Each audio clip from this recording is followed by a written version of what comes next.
Akibat sering menghina dan ganggu Palestina, lihat balasan Allah kepada Zionis.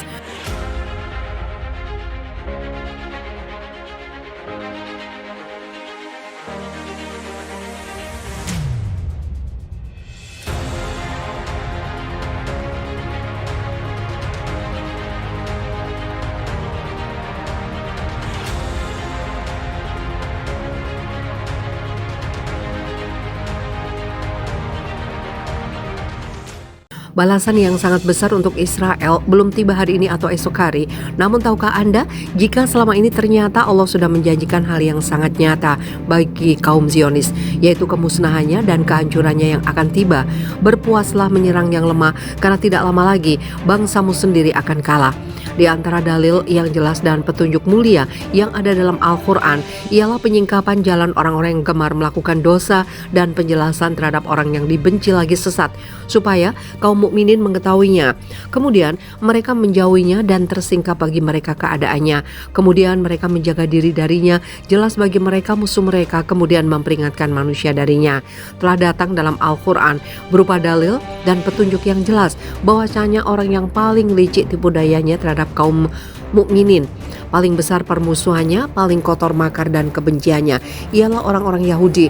Mereka adalah umat yang dimurkai, yang karena jeleknya amal perbuatan mereka mendapat kemarahan, laknat dan kemurkaan dari Allah Ta'ala.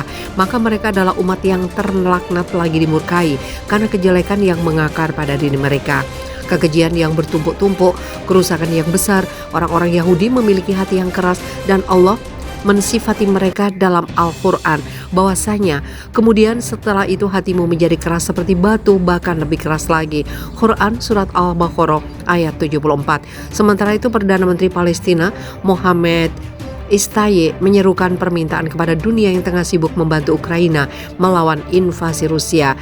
Dia memohon kepada masyarakat internasional agar menghentikan kezaliman Israel terhadap warga Palestina. Sebuah pernyataan resmi menyebut bahwa Istaye menyampaikan permintaannya itu selama rapat kabinet otoritas Palestina yang digelar di kota Ramallah, tepi barat. Aksi Israel menyebabkan eskalasi Israel terhadap warga Palestina yang meliputi pembunuhan, penyiksaan, penangkapan, serta membolehkan pemukim melakukan kejahatan, menimbulkan ancaman yang luar biasa terhadap keamanan dan stabilitas di kawasan, kata Istaye.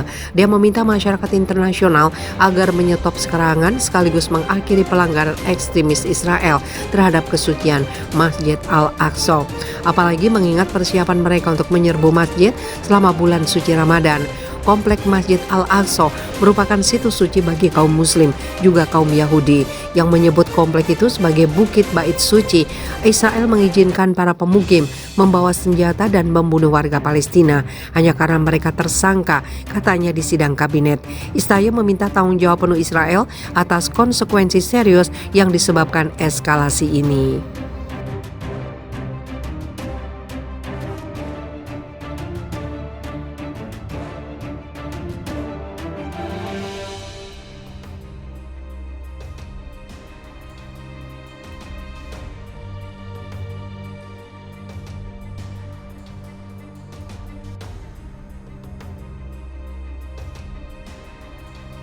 Azab nyata untuk Israel, ribuan warga jadi korban setelah semena-mena pada Palestina. Ya, mungkin inilah yang bisa menggambarkan apa yang terjadi pada warga Israel ketika sebuah sirine di seluruh kota mengaum di ribuan warga Zionis berlarian kabur ketakutan mencari pertolongan. Hal itulah yang sama seperti apa yang dilakukan oleh warga Palestina ketika si tentara Zionis datang dengan serangan tiba-tiba, bahkan memblokir warga melakukan ibadah di Masjid Aqsa, masjid yang merupakan tempat suci menjadi kebanggaan seluruh muslim di dunia. Kualat adalah kata yang pas yang bisa menggambarkan hal yang terjadi pada Israel, namun masih tidak disadarinya. Allah menyebutkan di dalam surat Al-A'raf ayat 167, ingatlah ketika Tuhanmu memberitahukan bahwa sungguh Dia akan mengirim orang-orang yang akan menimpakan azab yang seburuk-buruknya kepada mereka, orang-orang Yahudi, sampai hari kiamat. Sesungguhnya Tuhanmu sangat cepat siksanya dan sesungguhnya Dia Maha Pengampun lagi Maha Penyayang. Quran surat Al-A'raf 167. Pada ayat itu Allah memberitahu bahwa Allah akan mengirimkan orang yang akan menimpakan azab terhadap kaum Yahudi. Azab itu seperti kehinaan dan kerendahan, termasuk pula kewajiban membayar jizyah atau pajak. Misalnya ketika Allah mengirimkan kepada mereka Nabi Sulaiman alaihissalam, kemudian Raja Buktanashir yang membunuh dan menawan mereka serta menetapkan mereka untuk membayar pajak yang mereka serahkan kepada orang-orang Majusi. Kemudian orang Yahudi itu berada di bawah penindasan raja dari Yunani hingga diutusnya Nabi Muhammad SAW. Kemudian juga menetapkan pemungutan pajak dari mereka. Mereka senantiasa dalam kehinaan di bawah kekuasaan orang lain.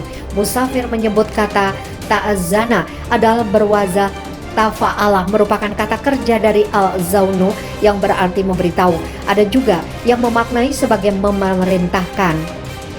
Sampai hari ini kiamat orang-orang yang akan menimpakan kepada mereka azab yang seburuk-buruknya, yaitu disebabkan oleh kemaksiatan dan pelanggaran yang mereka lakukan. Selanjutnya, inna rabbuka yasari'ul iqab, sesungguhnya Tuhanmu amat cepat siksaannya, yaitu bagi orang yang berbuat maksiat.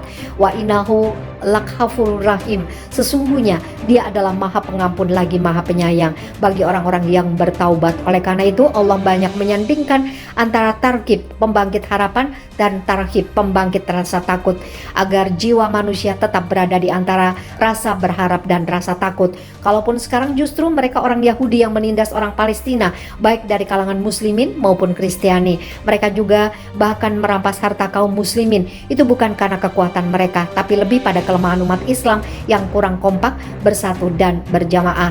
Kalau sudah muncul kekuatan berjamaah, maka akan kembali mereka orang-orang Yahudi yang harus membayar jizyah.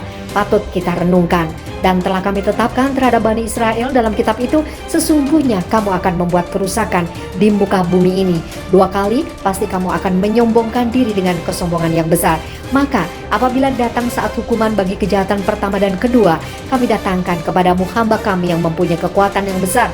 Mereka merajalela di kampung, itulah ketetapan yang pasti terlaksana. Quran Surat Al-Isra. Maka sebenarnya ulah membabi buta pasukan Zionis Yahudi menjajah Palestina, upaya Yahudisasi di kawasan Al-Quds, menghalangi umat muslimin beribadah sholat di rumah Allah, masjid. Itu semua hanyalah golongan terakhir dari kepongahan mereka dan keingkarannya terhadap Allah.